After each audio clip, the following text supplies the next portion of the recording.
to the edge and wondering when it'll end. Lately is nothing new. Time after time I'm wondering what's on your mind. I should've known better. You told me one better. Looks like this time, baby, the pleasure's all mine. For me to come running to you. Hey guys, welcome to the Hollywood Dreams podcast. This is your host Santi, along with my other fellow host Dave. Hey Dave, how are you, man? What's up, Santi? How you doing? I'm doing great, man. I'm doing great. It's a nice evening, and we got a great guest tonight. Brian Durbin, up and coming artist from where are you located, Brian? I'm in Chicago, Illinois, From in the Chicago, United Illinois. States. Yeah. Awesome, awesome. Welcome to the show. Thanks for having me. This is exciting. Yeah, man, it's a pleasure having you here. I've been following you online and listening to your stuff for a few months, and I really like it. I've been looking forward to having you on the show, and yeah, it's really good stuff. I think you got a really nice sound going on. Thank you, man. I really appreciate that. Thank you. Thank you. Yeah. Okay, so what's up with you? What have you been up to lately? Oh, well, lately, I just finished releasing the 9 singles that I was going to release in 2022, and then I released a couple singles to get started in 2021. So I just stuck to like I finally completed the cycle. So now I'm currently updating some of my production equipment and getting ready to start recording the next batch of songs. I don't know if it's going to be singles or if it's going to be an album or what. Mm-hmm. We'll see as I get going. Do you think? Take it, take it Do day you? by day, I guess. Yeah. Yeah, day by day for right now. Yeah. Do you think people are more interested like in the like this single format or Well, I personally prefer albums, but people's attention spans are just so short now. And I've released albums in the past, and the issue that I always had is people would listen to the single, but then they wouldn't listen to the rest of the album. And yeah, they would know the songs that I made music videos for, but they weren't hearing some of the other songs that I wanted them to hear. So I started releasing it as singles, and it's this has also been like my just introductory to producing for the first time too. So I don't think I was ready to take on producing a full album as my first production project. So the singles really kind of helped me like fine tune production and get my feet wet with that. And then but I mean I would like to do an album at some point in time, but yeah. singles at the moment are more practical for someone in my position.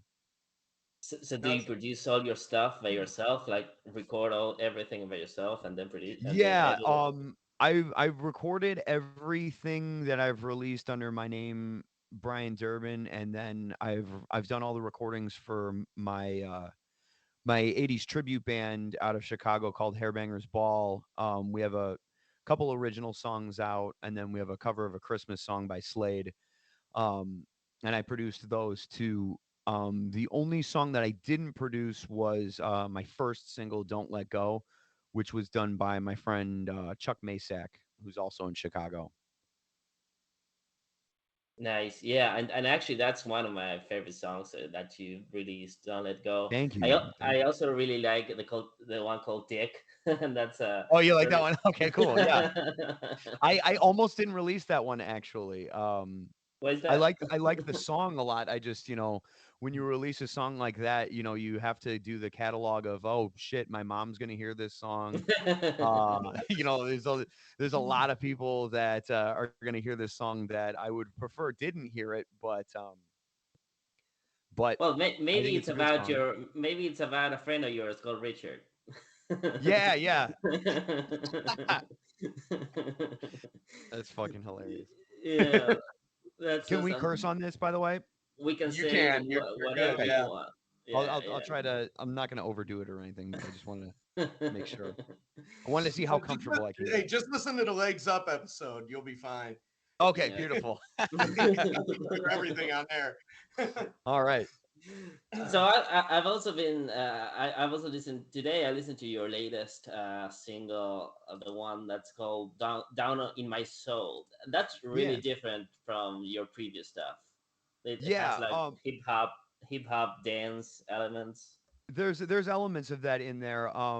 There, yeah, I listen to a lot of different types of music. Like everybody knows me kind of just especially like in the Midwest from doing like the hair metal cover thing, and then my band before that was like really rooted in 80s hair metal music, and most of my singles are either like 70s and 80s rock influence, but I do listen to a lot of different music too. Like I really like Tovlo.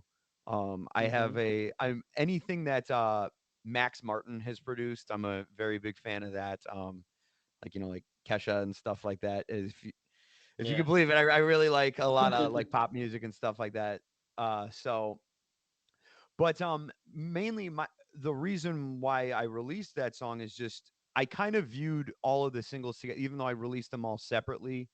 I did kind of view it as an album in a way, and some of my favorite bands always close their albums out with really weird songs. Like Aerosmith has a few albums that end on just like a kind of a weird note.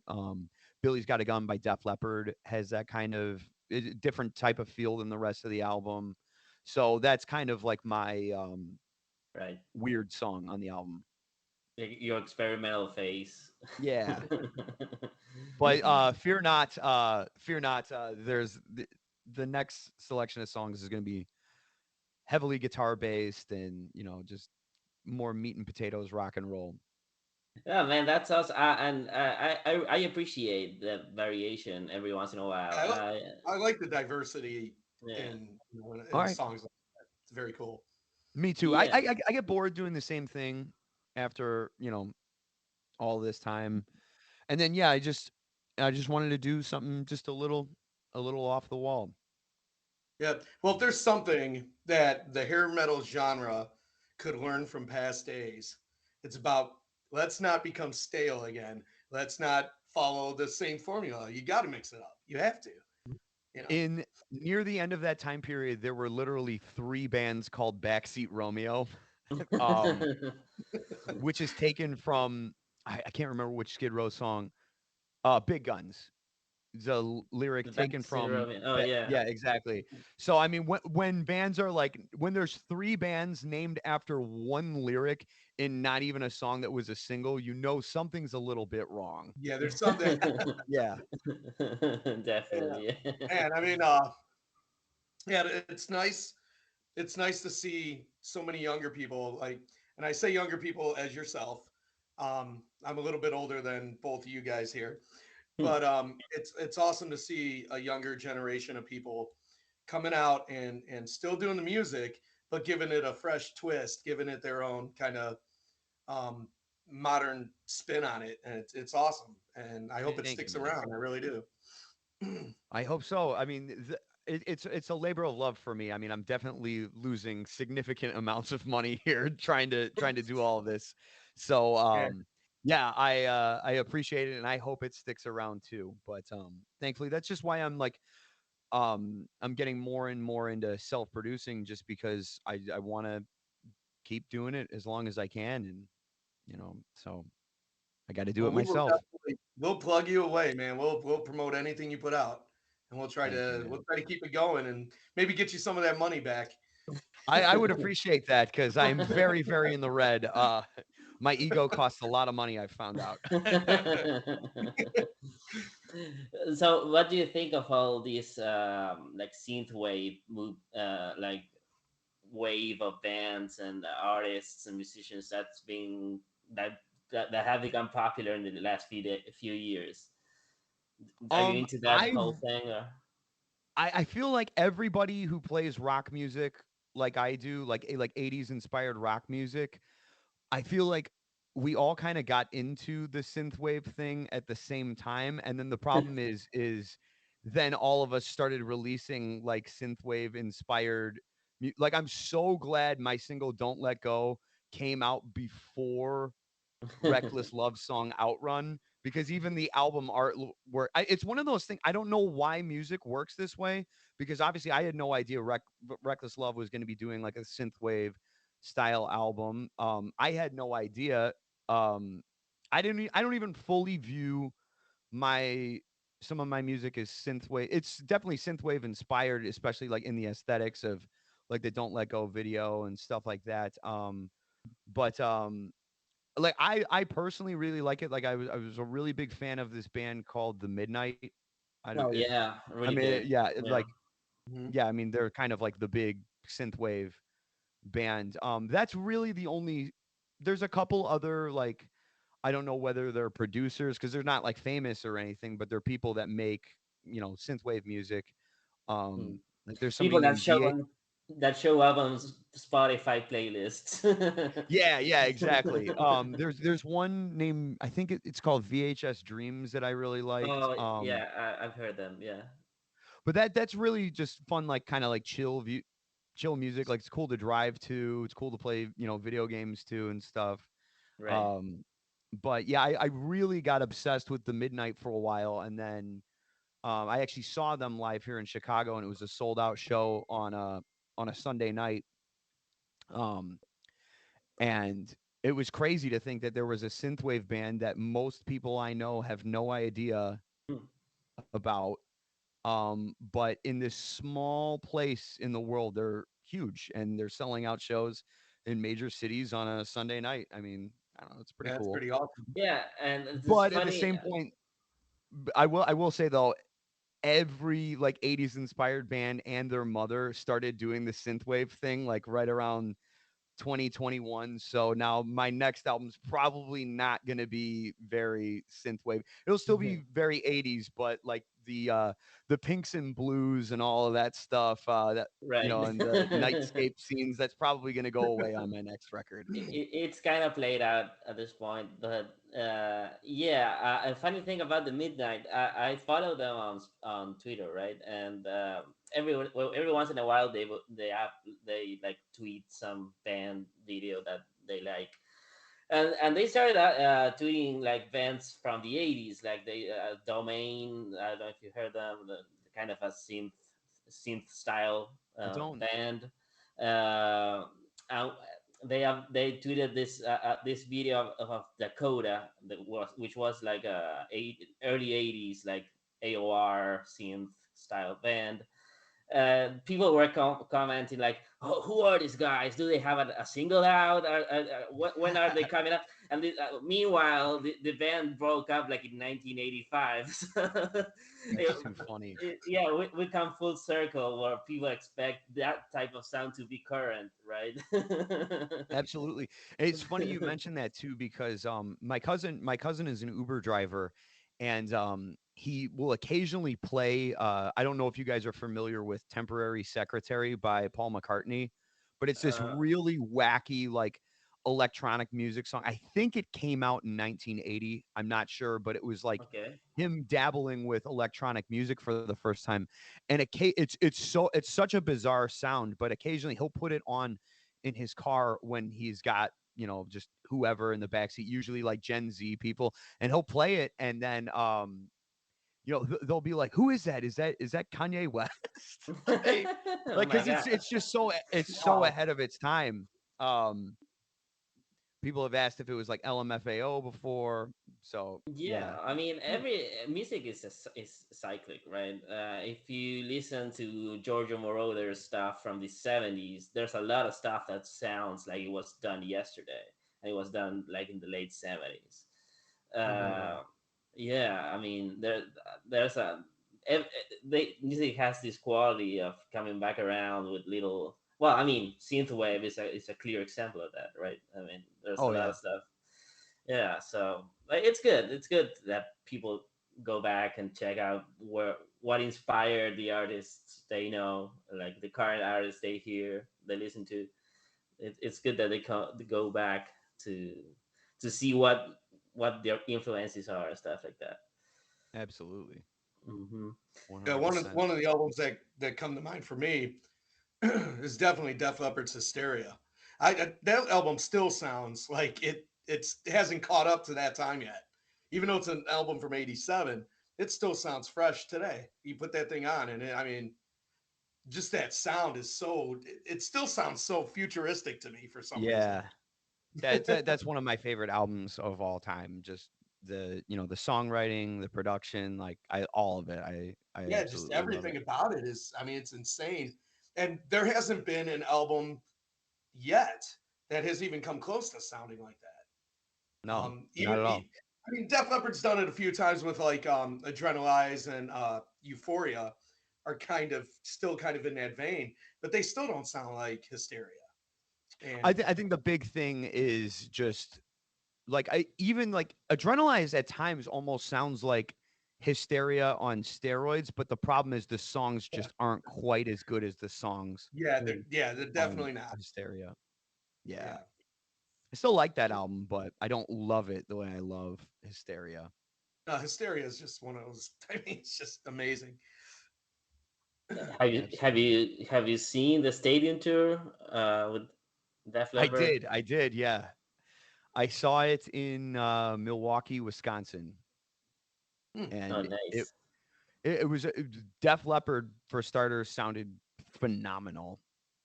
Yeah, Absolutely, like clearly the best sounding band of the day. Poison was really good. They probably had the most energy out of Right. all the bands. And I mean, say what you will about Motley Crue in 2022, but when I was as hammered as I was by the end of the night, and I was very, very hammered, I had a great time. I like so, and you know what? Motley They Crue still put out. on a great stage show. Yeah, and one the songs too. It really comes down to Yeah, the songs, and then they're just a bunch of crazy personalities and stuff. The yeah, one thing I didn't notice, the one thing I did notice on that whole show is I noticed that none of the bands had pyro, Okay. which is not what you would expect from at least Right. Motley Crue and Poison. I don't think I've ever seen Def Leppard have pyro before, but yeah, none of the bands had any sort of yeah, pyrotechnics.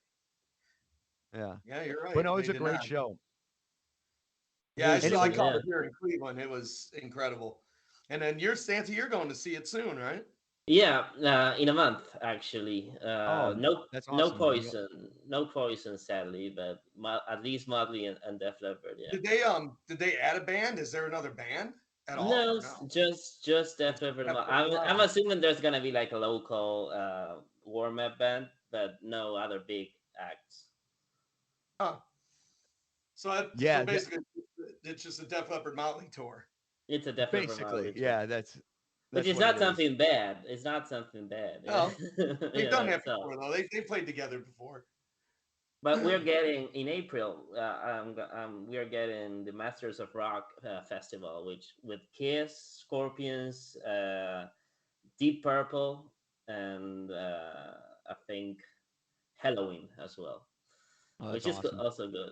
That's interesting. I never seen Halloween live or Deep Purple, so I'm really looking forward to that. Now, I've seen have you seen Motley Crue or Def Leppard before? Molly Crew, yes. Def Leppard, no. And I'm really looking forward to that. Yeah, there was a I didn't know that. I thought you've seen Def Leppard before. no. Well, they Learning played a something new few about you years now. ago. A few years ago, they played with Chip Trick and Tesla, and I'm still kicking myself for missing that. That was a phenomenal show. That's a good lineup. It's a good lineup. Yeah, yeah. I That don't is know why. cool. I was in a weird phase. I don't know what happened there. I didn't went. But so Brian, I know you have your Hairbangers Ball band that you play like every weekend, right? It, Yes. okay, Yeah, we so play but about 150 shows a year, oh mostly wow, in the Midwest, but we've done shows in Hollywood, we've done shows in Houston, Texas, we've done shows in Florida before. Before I was in the band's played Puerto Rico, Honduras, but not yet. We'll go anywhere where somebody writes the right check. Let's put it that way. Like, Yeah. yeah, I mean, that's really what it comes down to at the end at the end of the day. nice. Yeah, I mean Honduras is that's a weird location to play. But yeah, take it. Yeah, Yeah. I think it.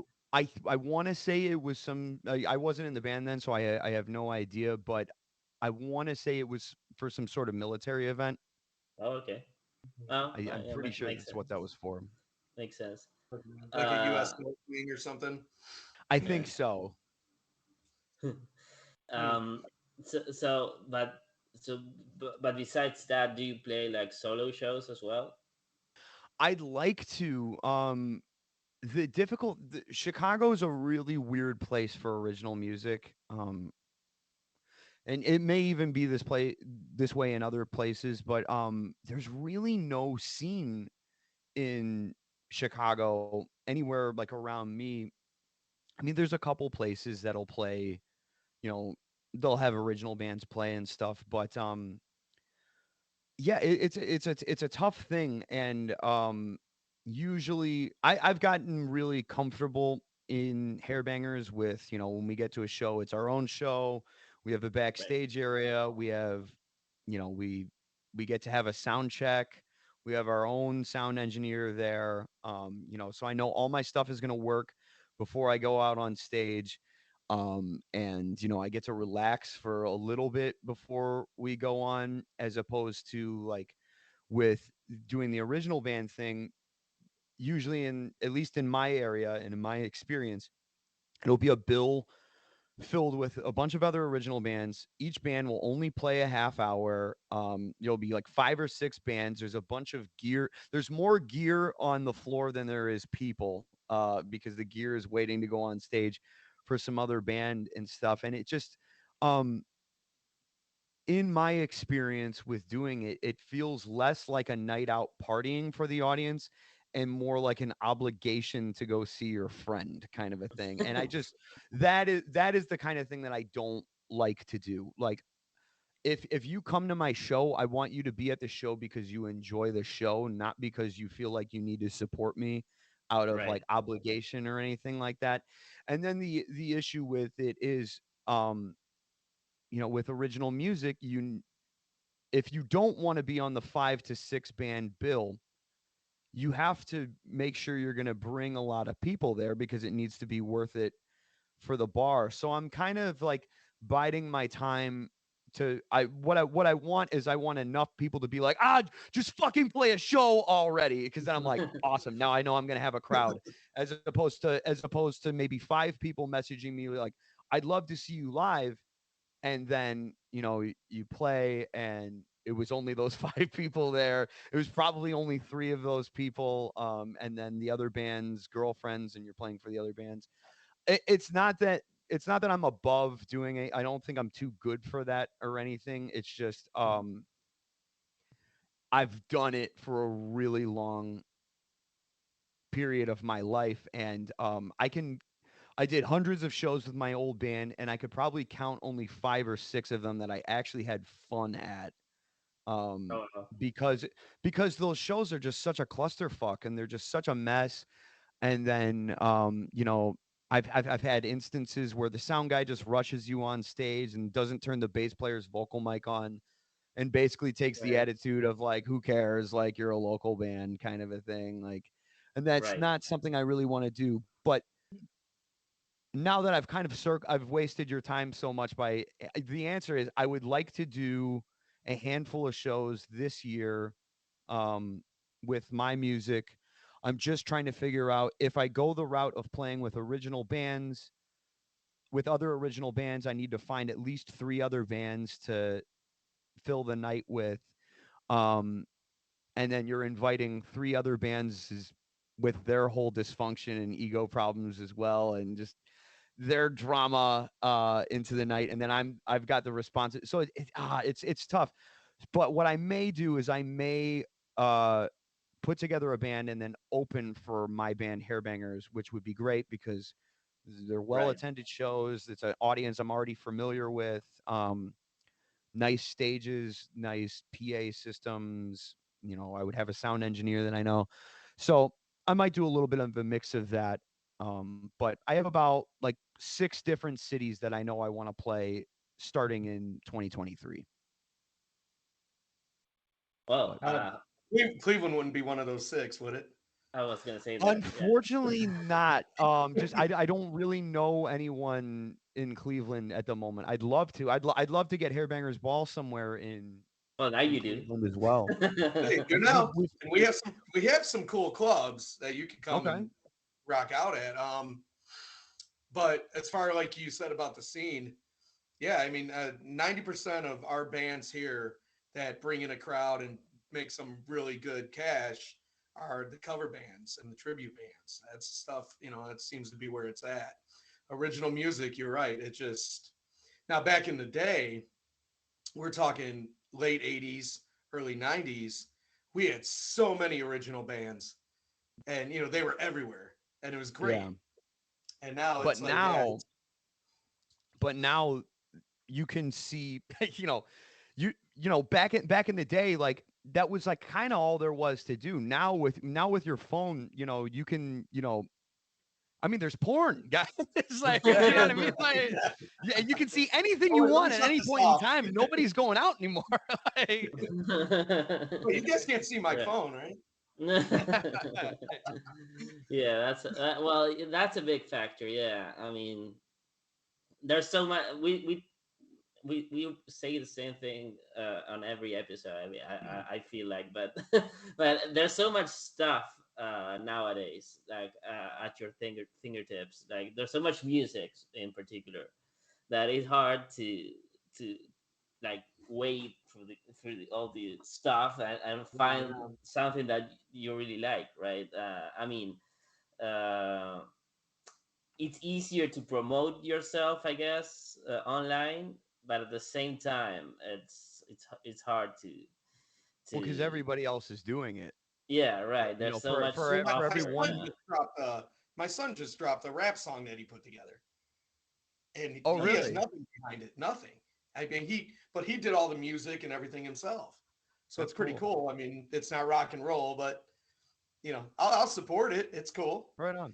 He's doing his Absolutely. own thing, and yeah, I mean, and like you said, man, anybody can do it. Anybody can do it as long as you got this, you can do it. Yeah. Yeah, And but that kind of it does take away from thinking about the good old days when bands would people would get together and they'd start out jamming a few covers that they knew, and then they start writing together, and it just sucks because that it seems like that magic is gone. And then there's artists like you who are still you're still trying to do it. You're writing your own songs, you're putting your songs out there, and you're playing. At this point in time in my life, though, it's for me, it's just more about the love of doing it. Like my favorite thing about listening to all of the bands that I grew up listening to, whether it was Aerosmith, Kiss, or Motley Crue, is they had an extensive catalog of songs, records, however you want to look at it. And when a band came out in like 1973, you got to watch that entire progression. You got to watch them change as people. You got to listen to their voices change and the instruments change and all Yeah. sorts of stuff. And that was something like I grew up on. I was like, someday I'm going to get to do that. And I really grew up my whole life thinking that that was going to happen. And then about 2 years ago during the pandemic, while, we all had enough time to sit around and do anything, um, I was like, oh shit, well, if I don't do it for myself, it's not going to happen. I just have to do it. And I have to accept that, yeah, I know this is like the Hollywood Dreams podcast, but I have to accept that if I want to do this, it has to be less about my Hollywood dreams and more about like I hate even using this word because it's hard to consider a song like Dick this, but it has to be about like the art of doing it and just like again, I hate using the word art, but just just the enjoying the actual process of making the music as yeah, opposed to hoping you're going to get something out of it. I think right. that's a big Yeah, mistake that so many people that play music is they hope they're going to get something out of it as opposed to like just no, this is what I enjoy doing. you know I mean, if I wanted to get something, I would learn to code right now. I would learn to code right now, and I would shave my head and yeah. No, fall I in get line. you. I get you. Yeah. If you look at it commercially, you're kind of looking at it wrong, especially if you're playing hard rock, right? I mean, if you Yeah. yeah, I mean, it's not it's a genre that's not gonna make you a millionaire nowadays, sadly. So Well, and a lot of the bands that are really really big now, um today, they were already millionaires before we all it's more for fame than it is for money, because a lot of these people, because there are no unless you're like, like Taylor Swift or Miley Cyrus or something, like, or Drake, you know th- record companies are not investing like millions of dollars. Like, I was watching a video on the White Snake 1987 album today, mhm. and going into that album, David Coverdale was $3 million in debt, Oh wow. and the album cost crazy like $7 million, but it worked because you had money to play with back then, and it was in demand. Or like Hysteria, we talked about that. Hysteria was recorded twice. Yep. It And was recorded they were in twice. big time debt Yeah, and they had to sell 3 million albums to break to even. break even. Yeah. No, no, Oh man. yeah. I mean, back then they would just throw money at you. I mean, they did it with Dr. Feelgood. They did it with I don't know. And Well, thank God it's they did, even because those are great yeah, records. they Yeah, they are. are. They are. And the tours, the studios would pump out the money so the bands could go on tour. All the bands today, a lot of you guys have to pay your own bills. I mean, you can't. Yeah, Yeah, and yeah, then that's where it gets, that's where it gets costly. You try to go out there and get your stuff. But the good thing is, when you have a set group of fans, they're there for you because they have to hunt you down now. They have to go on their phones. They have to search for you. They have to find. So if they're listening to you, they're true fans, and Yeah, that's they're not bandwagon fans. They're there for the music because they really like yeah, it. I guess. Yeah. because they like it. I mean, they're hunting it down. I mean, that's Yeah. how I am. When I search for a band, I'll listen to it, and if I like it, then I'm gonna stick with that band. And there's a reason why I search for this stuff. And absolutely. like back in the day when I was a kid, I get my paycheck where I was working at a pizza place, and Santi, I gotta say it. Where am I going with this? You went to Shadow Shatter Records. fucking records. Yeah. There was a record store in Cleveland I would always go to. I get paid, It's a and recurring you'd subject have on the all the show. new Yeah. bands played out, but I would have to pick and choose because I couldn't buy them all. So I'd have to pick and choose. All right, this band looks cool, or whatever. I'd have my reasons for picking what I pick, and I probably missed out on a lot of great bands because I simply couldn't afford it. I couldn't afford to But the buy all this ones that you did pick up, you were invested in. Like, big even if time. you bought back then, if you bought an album that you kind of didn't like on the first like three listens, even, like, sometimes, like, I would buy an album and be like, this is really not what I was hoping for from this band. But I was like, motherfucker, I just spent $15. Like, I'm gonna make That's this my work. I'm gonna problem. figure out how to like this album. Like, you know what I mean? I'm Like, gonna listen to it until I like. So, one band that did that to me was a band called I Napoleon. I listened okay. to it. I didn't dig it. I was like, oh man, I can't get into this. I tried it a couple more times. I just couldn't get into it. I'm like, all right, I got to find something on this record that I like. There's got to be something. And I eventually I gave in and ended up liking it a little bit more than I originally did. But Yeah. um, One of the there's just first albums that I bought for myself. I'm 30, so I got kind of the tail end of the blind buying albums right before the Yeah. internet was really a thing, right? So I remember buying a Scorpions album back, the one they released in 2004. I don't remember what it's called.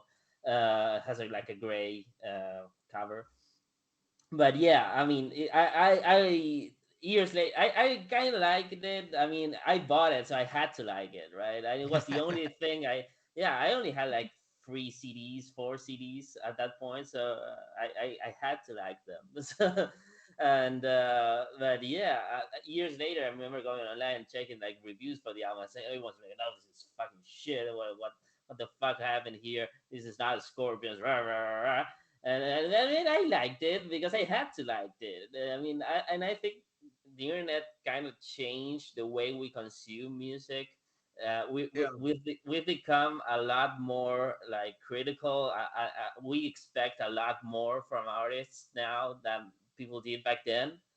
If you in because now they expect you to have like 12 singles on an album. If you don't have 12 singles, basically your album's shit, right? And back then you see some like seminal albums that people consider cult classics or whatever, and they really have one or two, maybe three good songs if we are being real about it, right? Right. And Hysteria that had 7. yeah, you're giving a perfect example, but I mean, back then it didn't take that much for someone to admit that album was good. Nowadays, I think people are really, really picky about their stuff. I think Yeah. that's a byproduct of how much stuff is out there Yeah, from people. especially when you live in a culture now where everything is like 15 to 30 seconds and all you do is just swipe. Nope, I don't like that. Nope, nope. More Cheetos, please. Nope. Like, I like Yeah, I mean, if the first like 5 seconds of your song don't catch you, then people will just swipe or whatever they do, they click off, right, of right. your stuff. See, I'm glad I'm not like that. I'm glad I give it at least okay, I'll listen to maybe 2 or 3 songs. And if it doesn't hook me in 2 or 3 songs, I feel like that's a fair amount of time. I mean, you Yeah, I would say should be that able that's to figure it out I from would say that then. 2 or 3 full songs is definitely fair. Like, that's Yeah, very I mean, fair. you give it a listen. I Yeah. my the one blind buy that I had back in the day, and I still love it to this day. In fact, it's number 2 on my favorite albums of 1989. There, Santi, on our one episode, was the Babylon AD debut album. That Oh was a yeah. complete blind buy. I knew nothing about them. I just dug the artwork. It was cool, and I remember taking that home and putting it on, and I was hooked. And to this day, I still love them guys. To this day, No, it's a amazing. great band. Yeah, it's a great Yeah, band, a great that album. debut album is awesome. It's a shitty cover art for a debut album. I always thought it doesn't That really Babylon tell you. AD one, Yeah. yeah. So it's a weird cover, and I don't know why it was like something. I don't know, something about it just caught my attention. I think I dug the name. I think that name was like Babylon Babylon AD. This AD. gotta be Yeah. cool. This is there's about it, and I didn't see. I think I no, I didn't even see because I bought the tape, so they didn't even have a picture of the band, so you couldn't even see the band. It was just that writing, and I was just whatever. Took it home, and man, that opening track. I think it's "Bango the Bells" is the opening track. It's got that riff in it. I'm just like, man, I was hooked. I'm like, this is so badass. Right on. And That's the only song I know by them, so I'll have to check out some more of them for dude, yeah, sure. Oh man, yeah. check out the especially the first. Well, the first 2 albums, are probably the 2 best because of the production. The later albums they're great songs, but the production value is a little lower end. But they still write great music, and I mean, yeah, go back and check it out, dude. It's cool. Cool. It's a great Will record. do. Hmm. So tell us a little bit about your influences. Then we've been kind of hovering over it, but let's dig into that. My favorite I have two favorite bands. My two favorite bands are Kiss and Aerosmith. I got into Aerosmith when I was about like 7 years old because the movie Mrs. Doubtfire came out, and there's like this crazy scene like this with this montage full of just awesome stuff. Um like Robin Williams is playing guitar on a broom, which I thought was hilarious as a 7-year old. He's flicking people off. It's all synchronized to the music. He's beating the shit out of people who are trying to steal his bag. It's a great time. And the soundtrack to that scene was "Dude Looks Like a Lady" by Aerosmith, and that was like the first time I was like, I mean, obviously I'd heard music plenty, but I was like, whoa, like what is this? Um, Nowadays I don't think you could even make nowadays they would be like, dude looks like a lady. Yeah, what's the problem? Like, Right. kind of a thing. Is there something wrong with that? I mean, Um, you couldn't even make Mrs. Doubtfire nowadays. oh no, no way. But Everything anyways, about that is everything that's the about whole that is reason that canceled. but that song in that movie is the whole reason that this dude looks like a lady. Yeah. And so then I got really obsessed with Aerosmith and I started collecting all their tapes. And then my my dad just used to like to bust my balls all the time. Just anytime I had like a moment of joy, he would just kind of like tease me a little bit. But he would just be like, well, if you like Aerosmith so much, you should check out a band called Kiss. They're like Aerosmith, but better. And I was just I remember like I hated Kiss for like a year. Like but I've never listened to him. And he was like describing them to me. He's like, yeah, there's one guy who they all wear face paint, and one guy's a demon, the other guy's a spaceman, um, the other guy, has got a star on his eye, and then there's a guy who dresses up as a cat. And I remember being like, dresses up like a What? cat? What the fuck? That sounds stupid. Like kind of a thing. Like, what are you talking about? How's that cooler than Steven Tyler? And now Kiss is my favorite band, and I own a cat, so that's where that Right. goes. But no, like Yeah. Kiss and Aerosmith, those are like my two bands where like I collect everything, and like there's literally like there's only like maybe one or two songs from each band that I'm like, yeah, I could really wish that maybe that didn't happen. But like, and then after that, I got into Van Halen, and then Mm. after Van Halen, I got into Motley Crue, and then Motley Crue is like opened the floodgates for me on everything, and Right. that's how I got into all like the '80s hair metal stuff. Even though my two favorite bands are '70s bands, if somebody comes up to me and is like, "Hey, what kind of music do you like?" I'm still like, "It's hair metal. I like hair metal. That'll make Right. the quickest sense in the shortest period of time." Yeah, yeah. Yeah, I kind of have a similar story. About how one of my first favorite bands was Aerosmith as well. Back in high school, I remember I was watching that movie, not another teenage movie. The one like it's like a parody of teenage movies, like from the early two Okay. thousands. And they have this scene. If you haven't seen it, they have this scene where the main guy like tries to get the girl, and it's called Janie. So he goes like to band practice or whatever, and he starts singing "Janie's Got a Gun," and then the police come and arrest her because they think Uh, he's being serious and she has a gun. So. But yeah, I found that so funny. I went and searched for, hey, what's this Janie's Got a Gun, and yeah, that, as you said, that opened the floodgates for me, and I fell in love with Aerosmith, and then I discovered Iron Maiden, and that finally enough that led to Poison, and the rest is history. Iron Maiden leading to Poison. Don't tell anyone Iron Maiden that. No, right, I love Poison. I love Poison. right. Um, but I would be willing to bet that Iron Maiden does not love Poison. Yeah, I'm gonna I'm guess. Well, you sure. never know. I mean, you never know now. You I never mean, know I'm now, but like back back then, I then. mean, like back No, then, back like Dave then, no. Mustaine used to call glam, said glam stood for gay LA music. So, Yeah, um, Yeah, yeah, I, right. man. When I was in high school, this was '90s. I had my long hair, and I was the one kid that got along with the death metal guys and the glam guys.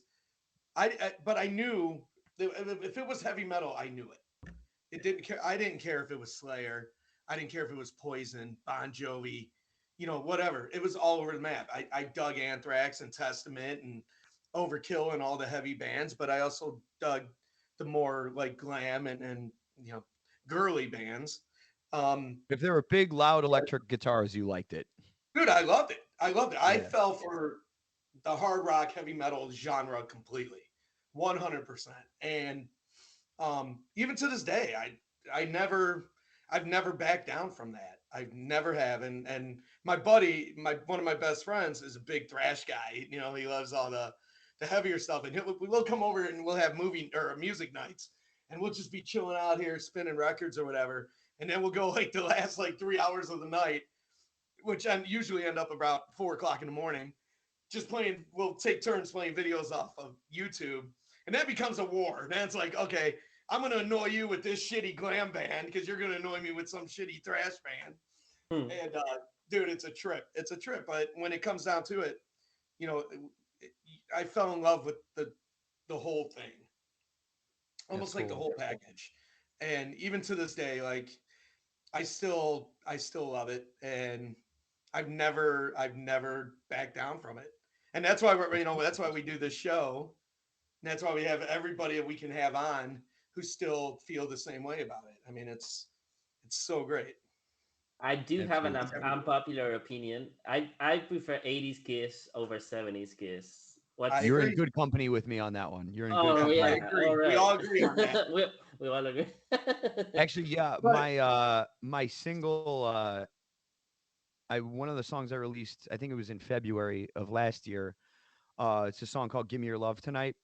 Um, I know that Whitesnake has a song that it's like one word away from being that same title, but it's what sounded right when I was singing over it. So what are you gonna do? But anyways, that is all like that song was like me trying to write an '80s Kiss song because like Paul Stanley's my hero. Um, in fact, even the cover of that single is a it's an homage to this old Paul Stanley Kiss T-shirt from like 1987, the Crazy Nights tour. Oh And it's yeah. just him with a BC Rich Ironbird and these two like naked ladies next to him. And I always thought that was the coolest T-shirt. So then when I wrote this '80s Kiss song, I was trying to think of like, what am I gonna do to for the single artwork? And I was like, oh, maybe I'll like make my face like Asylum. And then like the next day after I was like, yeah, I'm gonna make my face like one of their faces from the Asylum album. Then the next day, Chris Jericho started that band Quarantine. And then they oh, started doing that. It's exactly like the synthwave thing, man. I can't catch a break, man. Like as soon as I come up with an idea, somebody else with more money jumps on it. Like right the day after I do. It's just the way it goes. Yeah. Yeah. No, but I completely agree. Crazy Nights is such a good album, and I actually think Turn on the Night might be turn on the night. my favorite Kiss song. Turn on the Night is what if somebody asks me what my favorite song is, I'm always like Turn on the Night by Kiss. And they're always like, I don't Oh know wow. that song. And I'm like, yeah, I know. How are I we? know. How are we I know all you like don't on the know it. same brainwave here? Yeah, I Yeah. can't understand how that wasn't a single of that album. It was. It was. It It's just was a Was it? single. It they was a Yeah. never played single. it Oh, okay, live yet. No, there's a okay. music video and everything. Yep. There was a video and everything. Yeah, there is a video. Yeah, you're right. Yeah, yeah, yeah. But I Kiss completely Kiss forgot. weren't known for hit songs. They only have like two top 10 songs. Beth and Forever. That's it. That's it. Yeah, Yeah. the back they just never broke on radio Yeah. is the big thing. It's They really just weird because they have a yeah. lot of really radio sounding songs. Well, I You know, mean, just yeah, but at the same time, I mean, between Rock and Roll All Night and I Was Made for Loving You, even my mom knows those songs. So, Yeah. I don't right? understand how neither one of those songs was a Yeah, top 10 hit. I don't get that. yeah, it's I strange look back at that. I for was like, sure. it's crazy. It is crazy how many, or even what's Sure Know Something. That's another one Sure, know off of something. Great Documentary. Yeah. song. Yeah, I mean, it's just like, man, all these songs should have been hits. What the hell? What about Reason to Live? That's another one. That should have been a huge. I mean, so many good songs. So many Yeah, good songs. and Forever is not such a big song either. Like in the No, in it was it one was of their big. biggest. I mean, it was big back then, but nowadays I don't think it's like when you talk about Kiss, it's not one of the People songs don't even that come mention up. it. No, right? Yeah, Yeah, yeah. yeah, you're right. People don't even. You know what song I like by Kiss on the Unmasked album? The song Tomorrow. That's got to Good Okay. be the song. poppiest. That's got to be the poppiest Kiss song ever. But I love it. It's definitely up there. Oh I yeah, love that whole album too. yeah, yeah. I Shandy, agree. What makes the world go round. Yep. Their cover of Is That You Shandy. is great. Yeah. I say their cover of Is That You is great, but I've only heard their version of Is That You. So I mean, yeah, I don't even know what the original's like. Yeah. Um. Uh, Hide Your Heart, such is a good version. They as Yeah, Great, well. great I even song. like Ace's version Ace's of version is Hydra. cool, Yeah, but the Yeah, Kiss one is the best one it's the this one best is the one. best for sure. one for Yeah, sure. I mean Bonnie Tyler's version is pretty good, but yeah, the Kiss one has I've something. heard it, but it's been years. But I'll have Yeah, to check that out again. Which one and was that? The Bonnie Bonnie Tyler Tyler's. one. Yeah, Oh, it's actually she released it before the Kiss one actually. The Um, Kiss one actually might have been the last one. I think so. Yeah. might have been. Yeah, Yeah, there's a lot of bands that are artists rather than that did that song. It's funny because in the 80s there was a lot of that. Like a producer like Desmond Child, for example, wrote a song and tried to push it like with three different artists in the span of 4 years. So you have so for this there's a song called "Does Anybody Really Fall in Love Anymore," which was written by Desmond Child with Bon Jovi.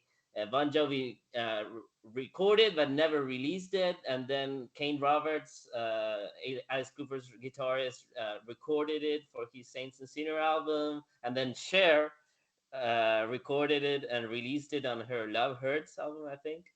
Uh, Well, yeah, so it's funny because all of that happened like between 89 and 92 or something like I think the same thing that. happened with the song "House of Fire" that Alice Cooper put Yeah. on Trash. Bon Jovi recorded that too, and that was I another did not Desmond know Child that. song. I've never Yeah, heard the Bon Jovi version of that. there is Interesting. a Haven't version. either. There's I think it's on the if you go on Spotify or whatever, go to the New Jersey Deluxe version. I think Okay. it's on there. Yeah, I think it's on there. And it's like it says it's a demo, but um, yeah, they did do that. Yeah, and I think that deluxe version also has the I don't wanna does anybody really fall in love anymore song I as think it is well. on there. Yeah, Yeah, yeah. yeah. There's a lot of bonus tracks on there. Um, Well, I mean the whole Vixen debut album, which is great, one of my favorite albums. Uh, is also all almost half of it is re-recordings of other stuff, other yeah, band stuff. yep. Yeah, That I didn't know that. who? Oh, Richard Marx. Richard Marx did the "Edge of a Broken Heart" song, not the Richard Bon Mark, Jovi version. Richard Marx, and Bon Jovi as well, or Well, Richie it's different songs. Different songs. No, yeah, but he also Richard has Marx and worked on the Bon Jovi one. Bon Jovi has writing cred on that album as well. Yeah, Oh, on the Vixen album. yeah. On that Oh, song I actually. didn't know Yeah, that. yeah, Yeah, that I yeah, didn't know. yeah. Hmm. Or Richie Sambora. I don't know. It's either him or Richie Sambora. Dude, you got to get your facts straight, man. We can't be Uh, putting out yeah. information. We're gonna get sued. If only we had a platform that we could use to search for stuff, you know, like I. Yeah, If only there was a way. let's Google this before we say this. Brian Yeah. Durbin put what song out? Edge of a Broken Heart by Brian Durbin. What? Right? Brian Durbin, you give love a bad name. Yeah. I mean, there's probably hundreds of videos of me doing that song actually, but so that actually wouldn't be too far off. Okay, is there a song when you go back to all the fucking songs you hear? Is there a song that you like, God, man, I wish I wrote that song? Yeah, it's probably "Living on a Prayer." Probably. Well, because I mean, there's tons of answers to that question, but to Yeah. me, it's like a perfectly written song. Mhm. Um, and obviously, I mean, if you're gonna choose a song, you might as well pick a winner. You might as well pick Right. the one that's like, That's a Cash, proven you winner. know, cash, yeah, baby, exactly. cash. That is Like definitely yeah. you know, "Turn on the Night" is my favorite song. But if I had to choose between being the person who wrote "Turn on the Night" or the person who wrote "Living on a Prayer," I think I'm probably gonna go with "Living on a Prayer." We're living on a Right. prayer. It's an amazing song, Good and choice.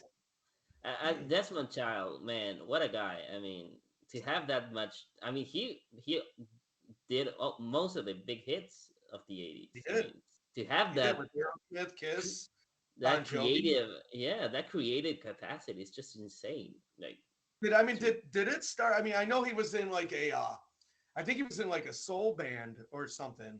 Like he was Desmond like in Child and yeah, LaRouche, something like that. yeah, like Yeah. like the '70s soul band. But Hmm. was the first song that first band he worked with as co-writer was that Kiss? It might have been. Yes, he did. That was Dynasty, right? He did. I was made for loving you. Yeah, yeah. Yeah. So yeah, that would have been '79, and that was after he did like because it was like '70. I think mid '70s he was doing that. What was the name of the band? Desmond Child and LaRouche or LaRouche or something like Yeah, that. La Yeah, Rouge. Okay, yeah, yeah, that was it. yeah. Yeah, and yeah, you're right though. All this man, he writes for everybody. Yeah, I mean, Everybody. Still, he did still. songs with. He wrote "Living La Vida Loca" with Ricky Yeah. Martin. So that's it's And, crazy. and I think he was responsible for 90% of the songs in the movie Shocker. Okay, yeah. He wrote the that band, the Dudes of Wrath. I think it was Paul Stanley, Tommy Lee, Kane Roberts, maybe Maybe. Yeah. Rudy was it Rudy Sarzo on Again, bass. if we only had a way to find this out. Look that up because I don't want to If there give was out only any a wrong way. information. If there was only a way. But, Yeah. but I We would, gotta yeah, I wish those guys would have put out a full album we gotta because go to Tower Records and buy the album now. oh yeah, I good luck finding the imagine getting all soundtrack. those egos to get along.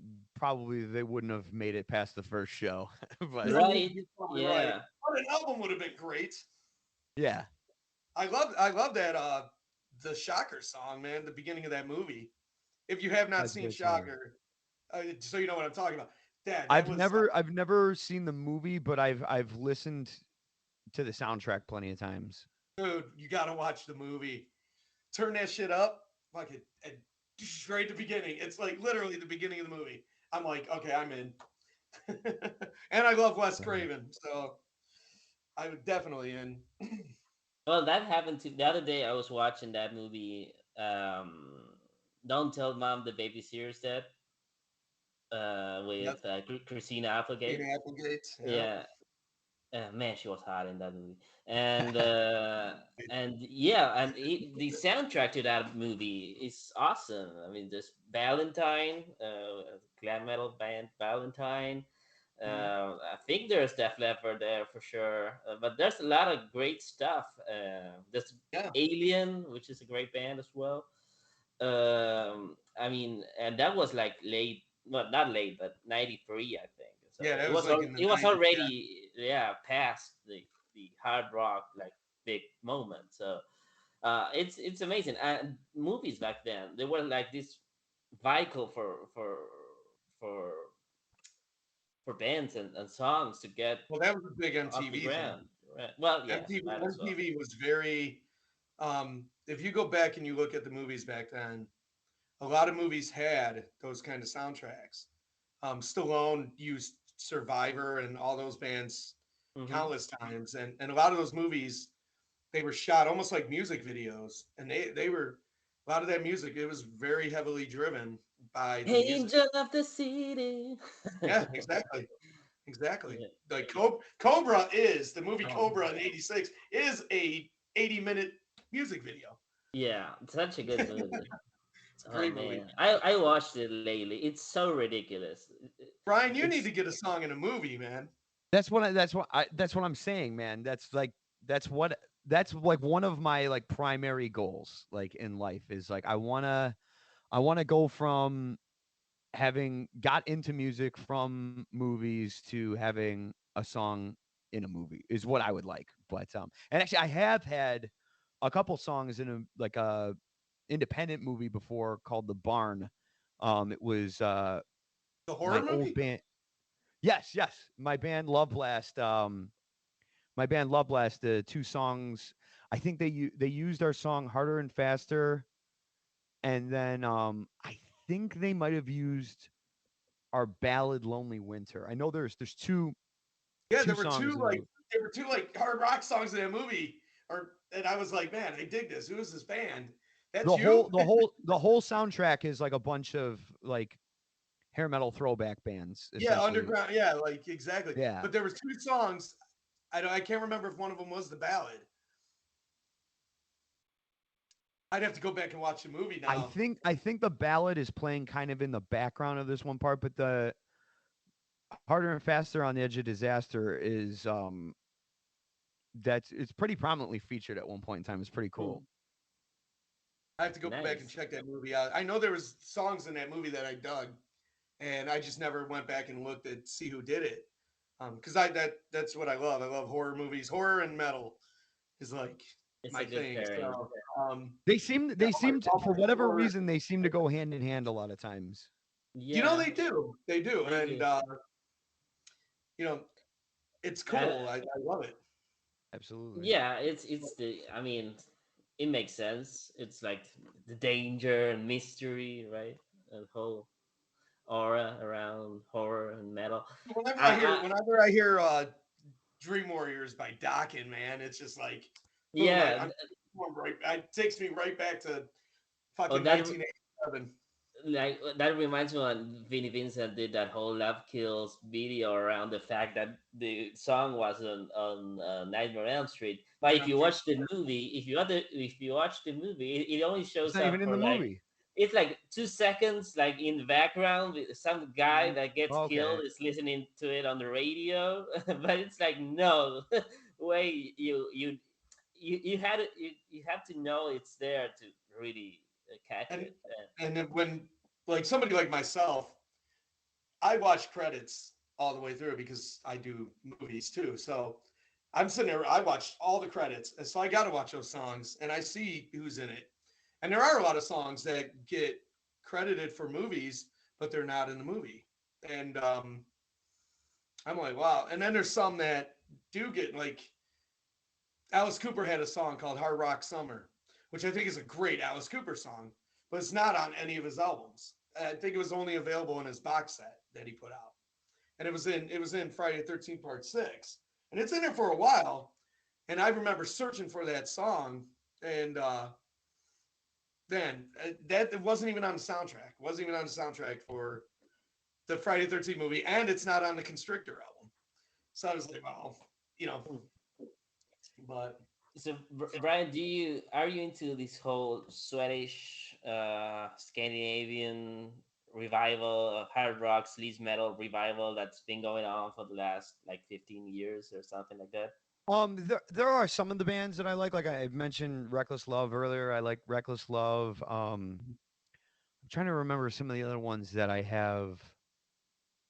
Um, Crazy Licks, album. Crash I like Diet, Crazy Licks. I like Crazy Licks. See, I'm trying to like. I like all of the bands. I like all of the bands. It's just I think by the time that those bands started coming out, I was already kind of like tunnel vision on what I was trying to do and right? stuff.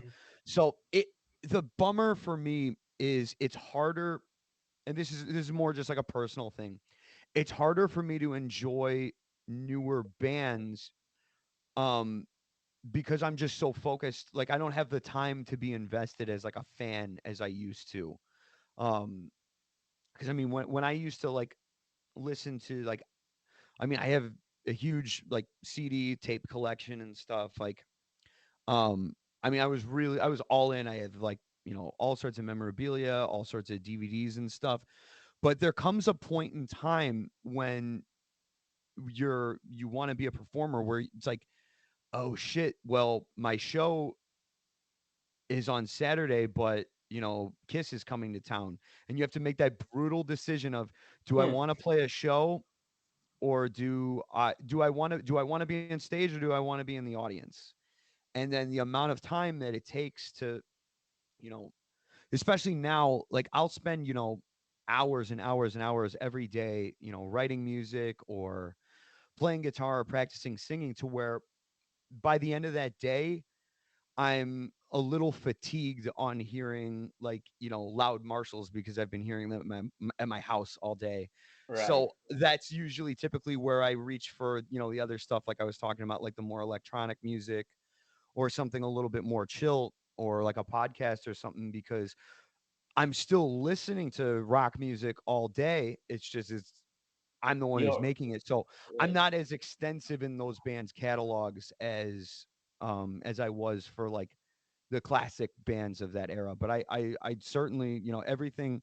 I've never heard a song I didn't like by Crazy Licks. I love Reckless Love. Um, but yeah, I'm not the collector that I was in my youth. Right. Well, we definitely are still collectors, me and David.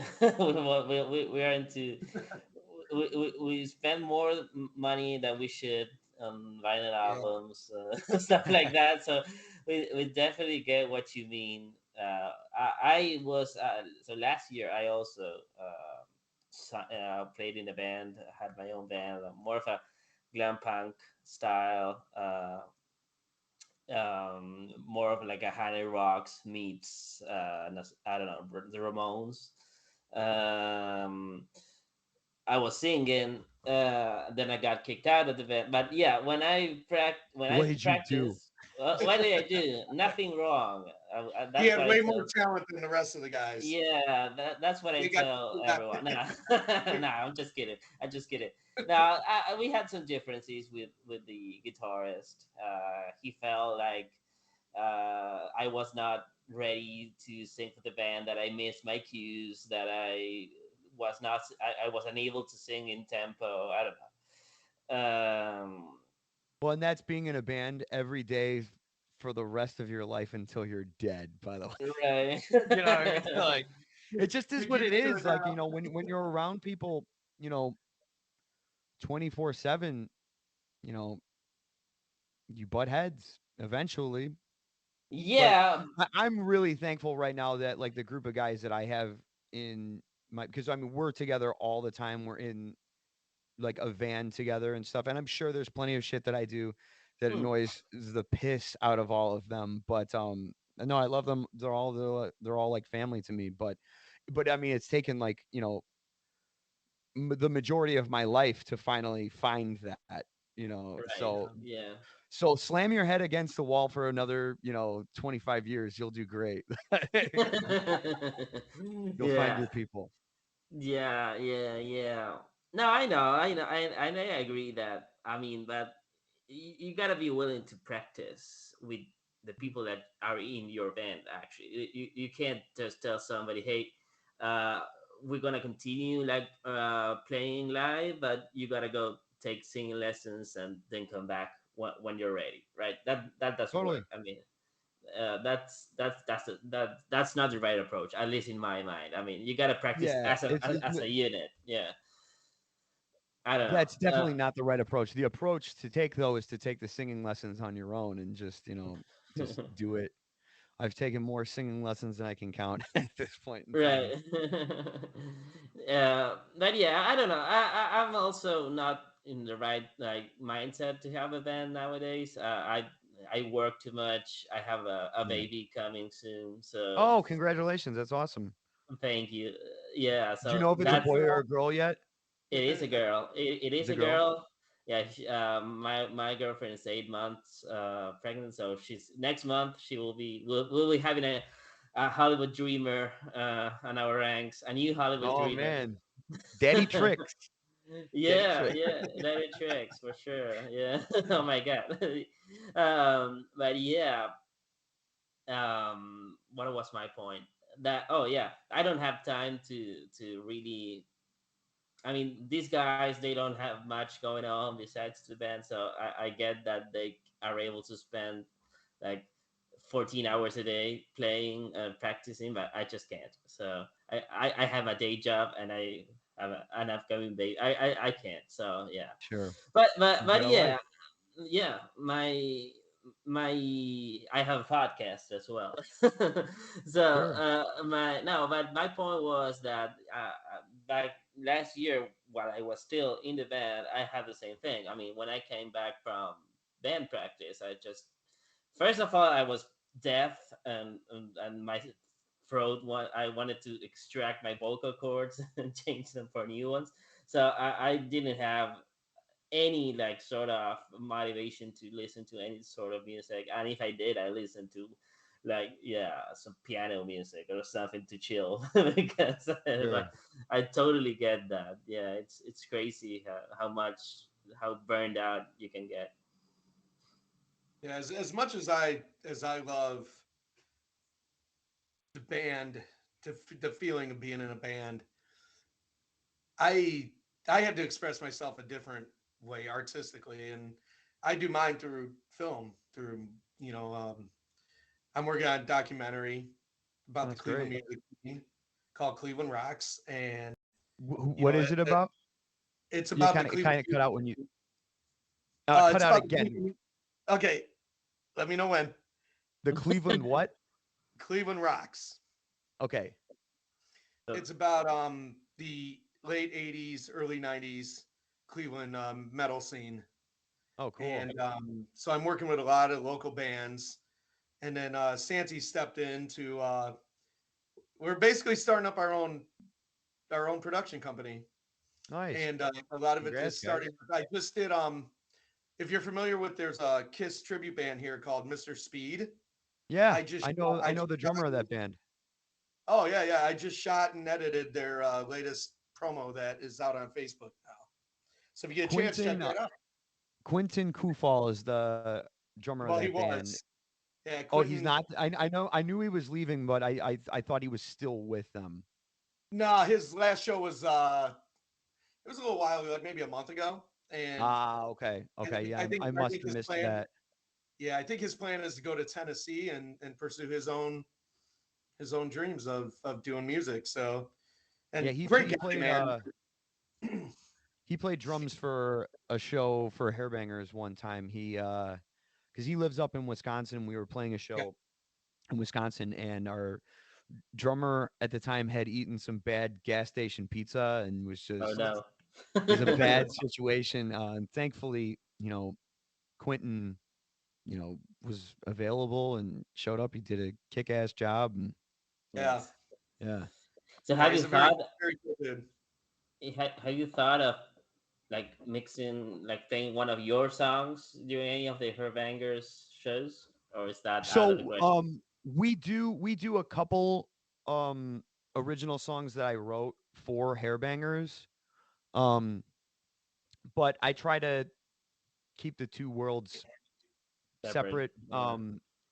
Mainly just out of respect for everybody else around me. Like, I just don't want to be like, "Hey guys, it's me time now." I mean, like it probably feels like that anyway. So, I mean, no, I mean, I will say, I'm doing all the thinking of like who like my band is going to be for when I start doing my shows, and the first thing the first people I would ask would be my bandmates and Hairbangers to back me up for those shows, just because I mean, if you're gonna put a band together, might as well put the best band you can together, and that's Right. those are the guys Yeah. that I got, so Yeah, makes sense. um so but Absolutely.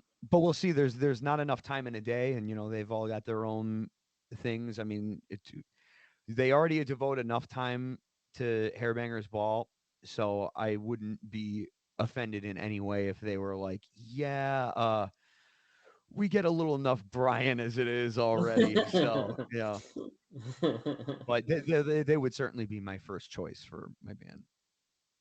Cool. Awesome. Awesome. Awesome. Yeah. All right. So, okay. So we always like to wrap it up with the same question, and it's what would you say are your like desert island albums? How many? Like, are We we? always do we always do three, but I feel it's too little. Maybe we gotta make it five. All right. No, I like the risk involved with three. So let's go with Okay. three, and then if we can, we'll extend it to five. So, um, my Kiss choice is going to be I'm going to cheat a little bit, and I'm going to do a live three. Just I feel like that's the best blend of like all the eras of Kiss, Yeah, and for my money, that's my favorite lineup of Kiss sonically. Um, but I like it. Yeah. so I would go a live three for Aerosmith would be my second choice. I'm trying to think of there's not as good of a cheat because their live albums aren't as good as Kiss's live albums, probably because they weren't re-recorded like Kiss's live albums. But What But do you mean re-recorded? yeah, Really? what do you mean? What are you talking about? Um, They did this. uh, I think for Aerosmith, I'm going with Permanent Vacation based off of Nice. just that was like the first album I got from Aerosmith because this dude looks like a lady. If I was allowed to cheat, I might choose Big Ones so I could get a little bit of pump and get a grip in there too. But I think I'm still going with Permanent Vacation because Magic Touch is not on Big Ones. So and then see album 3.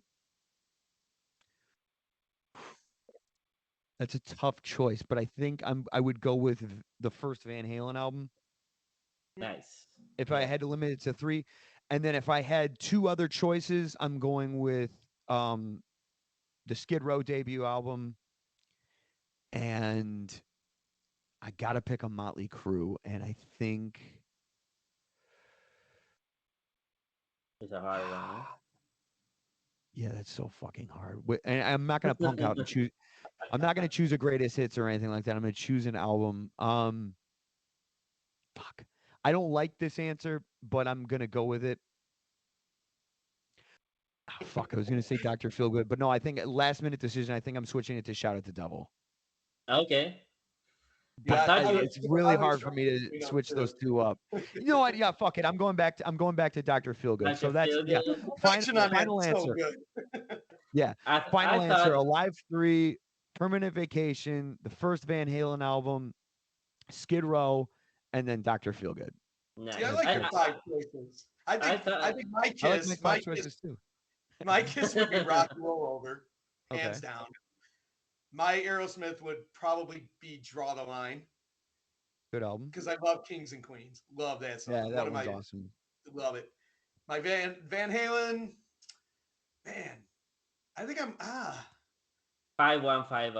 I think I don't know. No, I love Sammy Hagar stuff too, but I think I would go with Van Halen too.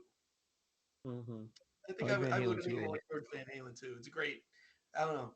Skid Row definitely is on there. That was my favorite album of 1989. And what was your last one? Motley Crue. Motley Crue. Oh, Dr. Motley Feelgood. Crue. I would probably go with Dr. Feelgood as well. I thought you were gonna choose Girls, Girls, Girls, Brian.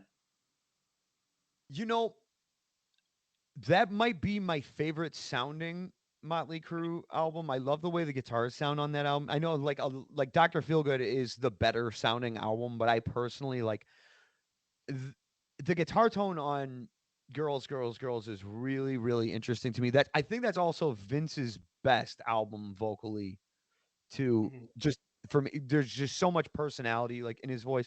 The problem for me on that album is just some of the songs like just aren't quite as good as Shout at the Devil and Dr. Feelgood, at least I think. Honestly, like I had a really tough time not picking Too Fast for Love too. Hmm. Because that album is fucking awesome. Um, What? but But wait, what version would you take? The leather records or electro? I never owned the Leather Records one, so I don't know what I'm missing, I guess. Dude, you got dig it up and listen to it. I'm sure you can listen to it on YouTube. Give it a Okay. listen. It's so different and it's so much more. Is it the Man, it's same so good. recordings? It's just No, mixed differently? no. Well, you know what? That's a tricky question. I don't know. I don't know if they re-recorded anything. It sounds completely different, and there's different tracks. There's a Okay. song on there called "Stick to Your Guns," I know which that is song. on the Leather Records version. Um, I'm not quite sure. Yeah, I'm not quite sure what the exact lineup is. But I definitely know the songs are they sound totally different. It's a more of a punk album. Yeah, it's definitely It- got more of a yeah, punk feel, and a more yeah, that leather versions record is definitely a rawer edge to it. right. Yeah, I love it. If I could afford to buy the vinyl, I would. But Yeah, oh, people it's are crazy. ridiculous. Yeah, people are Yeah. ridiculous with the price of it. I'm hoping that someday we'll get a true reissue of it, but they don't. I hope they don't fuck with it Hmm. because once you start fucking with it, you get the electro version all over again. And what's the point of that? Yeah, So yeah. All right, so Brian, man, it's been a pleasure having you here. I love talking with you. yeah, it was awesome. Likewise, man. I discovered we share a lot of common like band uh, um, favorites We had and the stuff same like gateway that. drug too. Aerosmith Gateway, from a movie. exactly, Aerosmith, Yeah. exactly, yeah. So yeah, man. I mean, I've You feel left out. You yeah. guys didn't say you guys didn't say your desert albums. Oh, no Well, one's they ever asked. no one's ever No one's had. ever Well, asked. No, you're the first. Hey, all Oh, right, yeah. we have to there's do just this, not good Andy. We have to do guests. this. Do you want to go first, or do you want me to I go first? well, you kind of did that, but my Well, no, Well, I he was desert. just, he I was just giving my he did favorite. his favorite albums by my Oh, bands By that okay. his I band. I picked, but he I didn't got say you. his. Oh, I have my I three. got you. Okay, so my desert island albums would be this is hard, but Little Boys with Electric Toys by Pretty Boy Floyd. Right on. Um, I opened for them one time. oh It was a fun really? show. Yeah, I opened for them and Dangerous Toys in the same Oh show. wow, Yeah, It that's was a fun awesome. show. That's awesome. man, That's that would have been awesome. cool to see. I would say I want to say Crazy Nights, but I'm not sure. Well, I'll just say it. Yeah, Crazy It's Nights. not that easy, is It's it? not. It's Great definitely choice. not. Yeah. Dirty Rotten Filthy Stinking Rich by Warrant. Another great choice. Uh, yeah. Uh, well, the Girls. I would say Motley. So hard. I'm sure I'm missing. I'm sure I'm missing a lot of stuff, but I want to say Slaughter's Sigirinia, maybe. Ah, cool. Yeah. Another And great choice. Uh, Now, why do you pick Girls for your Motley Crue choice? Because it is a great yeah. album, but it just It is. like there's something It's about a like short album. Nona and like all that kind of Yeah. like the weirder stuff. Like Yeah, you can definitely tell they were really high on a lot of stuff while yeah, they made that album, and it's a short That makes album, great so music. it's incredible. I've read their book, The Dirt, and it's incredible that they were able to even get an album at all during that time. It amazes me. Um, but yeah, it's a really short album too. But I don't know. I mean, it's like what you said. I mean, the guitars are great. The instrumental part is awesome. It's maybe my favorite. Shout at the Devil is really good too, but it has more of a classic metal feel, while Girls has more of a sleaze, LA Gun style, yeah. of more dirty sound to it, which I enjoy a little bit more. Doctor And Feelgood that's is typically how I feel too. yeah. But yeah, Doctor Feelgood is also great, but it ends up being too polished, right? At least It's it very has the. polished. I would agree it has more singles, but it's also a more of a singles album for me. It's not even about the singles for me. It's about the sound, man. That album's got a sound. It's got like a, It I has mean, a it's lot got a of power. powerful, Yeah. Well, for it's got a example, powerful sound. I would like to change my Slaughter for Ellie Gunn's debut. I feel that's more ah, of a desert island album for me. And I say that because in a lot of ways it's very similar. I mean, the first album is raw, it's punk sleaze metal, while the second album, while still great, is a lot more polished and it suffers kind of the same fate. I mean, it's a great album, I love it, but I prefer the first one because it has that this raw, like hungry sound or vibe or whatever. cool. And I feel the same way about yeah Girls. I think that's why it's my choice. I would say I don't know. I also like the style they were going for during that era, the late '80s. Um, but yeah, well, Motley Crue I would say is my favorite band probably. Um, Yeah, they're like I have mine ranked. I'm that much of a dork. Like my favorite band is Kiss. Like if you put a gun to my head, like between Kiss and Aerosmith, I would be like Kiss. Like kind of thing. The Aerosmith and Kiss are like really close, and on any day they could fluctuate. But Kiss, Aerosmith, then Motley Crue, then Van Halen, and then Skid Row. Yeah. Okay. Yeah, Skid Row. Yeah, Skid. Well, it's hard because now that you say Skid Row, I want to include Skid Row.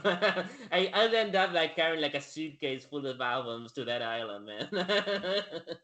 Like because, yeah, there's too much stuff. Yeah, Yeah, there's a lot of great stuff out there, but when you narrow it down, yeah.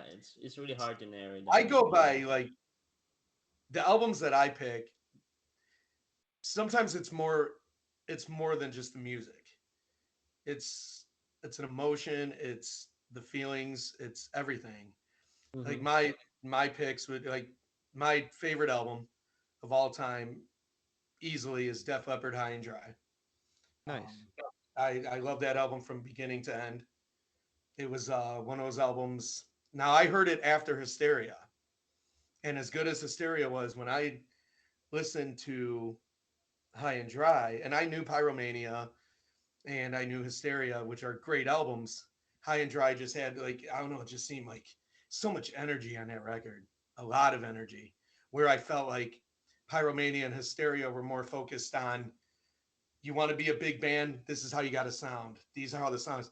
Where High and Dry felt more natural to me. Like it was more Sure. like just go in there and rock and see what you come up with. And it's a Stripped killer album. down. Yeah. Yeah, and I love it. My number two would be the debut by Mother Love Bone. Oh I love wow. that record. I love that record. I mean, yeah, that album was kind of like it was glam and it had that metal edge to it, but it was also you kind of knew they were different, and Andrew Wood Sure. was different. Um, but there's a power in that record. There's a power in those words, and when I listen to like the song "Man of Golden Words," that's just it just the love of music, the power of music comes Mm. out of in the lyrics and in that song itself. And that album, man, I fell in love with it from day one. My number three would be Riot, Fire Down Under, which is Okay. another hard. I mean, that's another album that just kind of kicks me in the ass, and it's like, bam, here you go. And I really dig that. Even though they're an American band, they kind of have that new wave of British heavy metal sound too, which was kind of cool. And that's a great record. Then I get a little weird with my next pick would probably be the first Blind Melon album, Okay. which Okay. I love a lot, and Rick Springfield, Working Class Dog. Cool. I knew Uh, you were which gonna kind of say that. that kind of got Yeah. me into music. Well, it got me into Sure. music. Yeah. I didn't know what I knew Kiss, but I knew Kiss because of the makeup. I knew Kiss because of the image. I knew the songs, but it didn't resonate with me. But when Rick Springfield came out, I was a little older. I was well, I shouldn't say older. I mean, I was a kid, but I remember taking. This is funny. This is a good Rick Springfield story for me. Okay, we had how you get the 45s, Hmm. and we would have this thing at school, and I went to a Catholic school, St. Ignatius, and we had to like you could do like it was like a talent show thing, and everybody would go up and do a talent like whatever, and I wanted to imitate Rick Springfield, so I took cardboard, I made a guitar for it, and everything, and it's the teacher's fault. She fucked up. Instead of playing Jesse's Girl on the 45, she flipped it. It was a song called Carry Me Away. And it's a song where he says shit in the song. So she puts it on there. And when it started playing, I was like, oh, I get to say shit. Because I didn't tell her to change the song because I knew all the songs. So I'm up there and I'm like, yeah, that line comes up where he's like, well, the shit that I failed. I'm like, everybody sat there. She didn't take it off the record. I finished my song and I was a rock star for a day. I said You're shit in like third grade or whatever it was. Making dreams come true. But it was the teacher's fault. But surprisingly, I do not have Skid Row on that list. and Skid Row are definitely in. Uh, Def Leppard, Skid Row are definitely my two favorite bands for sure, and Have you guys listened to the new Skid Row album? I love Oh it. yeah, Me too. I yeah, love it. it's good. It's good. Yeah. Yeah, like I was mentioning earlier, like I don't get to listen to as much like new music as I'd like to, just because by the time I get around to it, I'm just fatigued. My ears are fatigued. Like more like loud hard rock music is just Hmm. like, like in my spare time, like most of the time what I do is I listen to stand up comedy. It's not a Okay. nice like refresher. Um, but I got the new Skid Row album, and when that came out, I think I listened to it for a month, like uninterrupted by anything else, just Hmm. straight. I love that album. Oh yeah, I, it's I, so good. I'm so happy for them to have an album like that and to get the. I met them and they were all great to me, and I swore from that moment. I'm not gonna pull it off the wall, but I have. Well, here, wait, hang on. I do have these. This is great TV. This is awesome. Here's me and Rachel Oh wow. Okay. back in the Nice. day. Okay, you'll notice there is one missing, but we won't say anything about that. Me and Scotty, I Yeah. love. Okay, me I and have a Rob. reissue of that shirt you were wearing too. I actually have the original shirt hung up in a frame here. I want to pull it off the wall and show you, but I'll take a picture of it and I'll send it to you. And me and my idol Snake. Cool. So, Nice. and yes, Sebastian's missing for a reason. He wasn't very. I don't know. He wanted to be more on his own, doing his own thing. The rest of Sure. the band kind of hung out with all of us, and I swore from that day I would support that band no matter what, and I have. I've been through every singer. Although some of the albums were kind of, I still Hmm. gave them a chance, and I still listen to them, and I support everything they do. And when they went with Eric, I thought it was the greatest choice for them at this moment. Um, you get a younger guy, you get a guy that can hit all the notes, you get a guy who is obviously a big fan, and he's not a guy that he's not talking shit about Sebastian Bach. In fact, I've never heard him say a bad thing about Sebastian Bach. He always praises him. So he's got a maturity level Yeah. that goes beyond his age, and everything with the with the cancer and everything. I mean, it just I'm glad to see them guys where they are, and they deserve it. They deserve it. I And couldn't I couldn't think of anybody else who deserves that job more than him. Oh yeah, no yeah. doubt, no Yeah, it's doubt. crazy. If you see, I remember when I discovered him when I saw his audition to Swedish Idol, like I don't know, 10 years ago or something like that. He sang 18 and Life. That's what got him into Swedish Idol, which then in turn got him the Heat gig, right? And it was amazing. I mean, that eight, 30-second or less or 20-second rendition of 18 and Life. It's crazy. The video's on YouTube if you haven't seen it, but yeah, I mean, you can tell the guy loves what he does, and he's really passionate about the music, Yeah. which is refreshing, really, and it's really good. Yeah, he's awesome. And yeah, mentioning the European bands earlier.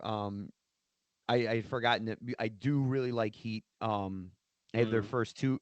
I have their first two records, and those are both really good. Oh yeah, Yeah, Even if it didn't have Eric at first, but yeah. yeah, yeah, that first record's awesome. I like the second record a lot. Yeah, yeah. And Those actually, two, those two their albums are. latest album is pretty good too. Their latest oh album no is shit, not bad. Not a I'll bad check Yeah, it record. out. yeah. No, no, I really like their stuff as well. Yeah, I had the for the Good band. longest They're a time. solid band. For the longest time, I had one of their songs as the alarm, like ringtone for the alarm on my phone. I had to take it off because I would end up hating it. But yeah, Well, I but can't put a song as a ringtone, dude, because I'll never I get up. don't. Yeah, I As don't long as either. it's a song. Yeah, I got to have something annoying. That's cool. Okay. All right, so Brian, man, it's been great. We love Yeah, talking with you. awesome. Yeah, we had a great Likewise, guys. time, Thanks for having me. and you're now, hey, you're now a friend of the show, so we'll promote your stuff. And actually, that reminds me, what's your next show? When are you playing? My next show is tomorrow night in Griffith, Indiana, at a place called Avenue 912. Um, it's Hairbangers Ball, and yeah, we're gonna Nice. play the All right. greatest hits of the greatest decade of all time. Awesome. Okay, so if you're listening, well, probably it has already happened. So if you went to that show, and if not, search When for how yeah. quickly do you edit these? How quickly do you turn these around and post them? Well, we have one. We talked with Greg Fraser from Brighton Rock, and that's supposed to come out today, or not today, but yeah, sometime around this between today and next Yeah, it's usually Monday. around Thursday or Friday, like a Yeah, week later. Friday. Yeah, and yeah, next week I'll promote this episode, and it probably will come out next by next weekend, like next Thursday or Friday. Okay, cool. Then I will see you at Cruisin's Route 29 in Creve Coeur, Illinois, and on Friday the 17th and Saturday the 18th, we're at Tailgaters in Bolingbrook. See you there. Awesome, man. Awesome. Okay, I hope to someday see you here in Argentina as well. I would love to. Most of my streams come from South America, so Oh, really? that Oh, that's awesome. yeah, yeah, most let me see where my analytics are at right now. Let's take a look. Hmm. Cleveland, Um Ohio. yeah, let's see. Oh, come on.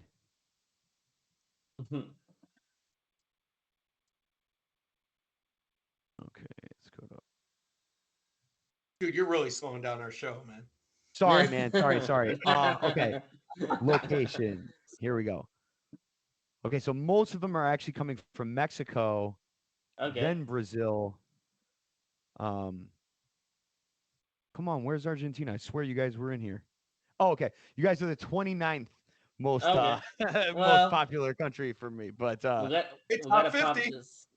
hey, It's yeah. top 50. Yeah, we gotta pump these numbers, man. I'll promote you. I'm part of some glam metal Facebook groups in Argentina, so I'll promote your stuff there. Um, we'll get you here to rocking some Masters of Rock or something. Maybe Rock in Rio. Who knows? Yeah, that would be cool. Yeah, I would love to do that. Obviously, who wouldn't? Who wouldn't, right? Yeah. All right, I, man. I, I like to take a road trip to Chicago and check you out. Yeah. I could do Yeah, that. I mean, come by anytime. We're always playing. Always playing. Yeah, Nice. I'd love to. Nice. I'd love to check you guys out for sure. Um, Awesome.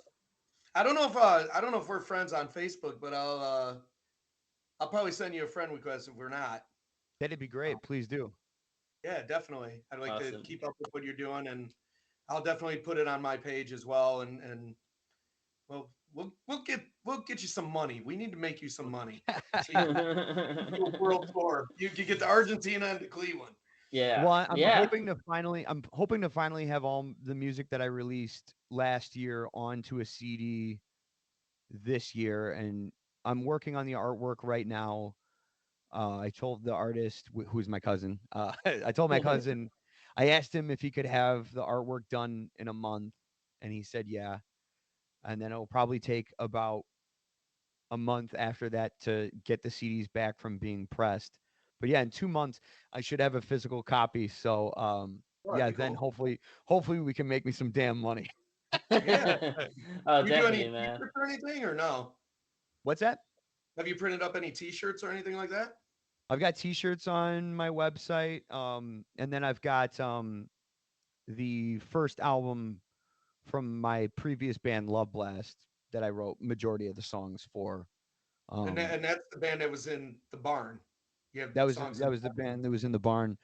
Okay. Um, yeah, we did a lot of cool stuff.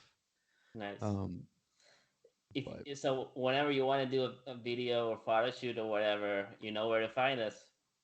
awesome, What man. Yeah, what is your website, Brian? So in case some people want just to go and really easy. It's just briandurbin.com. Nice. cool. All right. briandurbin.com. Awesome. I'm on Instagram and Facebook as at the Brian Durbin. Everything is at the Brian Durbin. Um, Nice. the reason I people always are like, oh, the Brian Durbin. And the reason I did that is because my whole life there is some coincidentally there's somebody in my area like same like even like doctor's office whose Oh. name is Brian Durbin, and our records get mixed up. When it came time to choose your handle on social media platforms, he gets those names before I do. So I was like, fuck you, dude. I made myself It's like this guy's literally been the bane of my existence my whole life. it's like your mortal Yeah, so I made it enemy. the Brian Durbin. So like yeah, Brian Durbin, just so you know, that's for you, motherfucker. It's the Brian Durbin. I'm just kidding. I'm sure Hey, you're a swell guy. I'm sure you're a swell guy. I hope Chips Enough's real name isn't Brian Durbin. It is not. It is not. I've actually had Chip has been on the Hairbangers Ball podcast before. Oh, Um, cool. yeah, he Nice. came over to my house a couple of years ago, and yeah, we had a nice conversation to promote a movie called Cover 21 that my friend Johnny Ballgame produced about like how the Chicago music scene was dealing with the pandemic and all that stuff. And Chip's in the movie, I'm in the Awesome. movie, and yeah, it's a good time. Yeah, it's very It's on cool. Amazon. Nuts Enough was the first band I ever met. 1989. They were on tour with Mr. Big, and Chip bought me a piece of pizza. Oh, really? And I think there was an interview that he was doing not too long ago, and he was talking about how in the early days the band would buy fans beer or whatever, and he's like, I even bought a kid pizza once. And I was like, that's me. He's talking about me. He likes I to was a little too young to get a beer, but I did get a piece of pizza from Chips Enough at Peabody's Down Under, I believe. So that's my whenever chip. whenever he sees my girlfriend, he always like gives her cigarettes and stuff, and he's always like, I love sharing cigarettes with you. He's awesome, man. He's Yeah, awesome. that he So is. very cool. All right, man. Yeah. So yeah, let us know whenever you got something to promote, and we have you back on the show. Awesome, man. Thanks so much, Definitely. guys. Great to meet Brian, both thank of you, you, sir. Dave. Likewise. How do you say your name, by the way? Is it Santi? Yeah, Santi. Yeah, Santi. Okay, cool. Awesome. Yeah, I've yeah, only seen it in writing on Facebook, but yeah. yeah, great, Yeah, great to actually meet you mine's guys. Dave. Dave. Yeah, not Dave. It's not. It's Not it's not Dave. I Dave. tried that, man. Don't work, Dave. Well, actually, no. Now that I'm older and I got the gray beard, Dave. It's kind of cool. Yeah, well, we'll work on that. Okay, Yeah. man. All right, I'll stick Okay, with you. yeah. Take care, man. Have a good night. I take care, Awesome, guys. man. Later, See ya. bro. Talk to you later. Bye.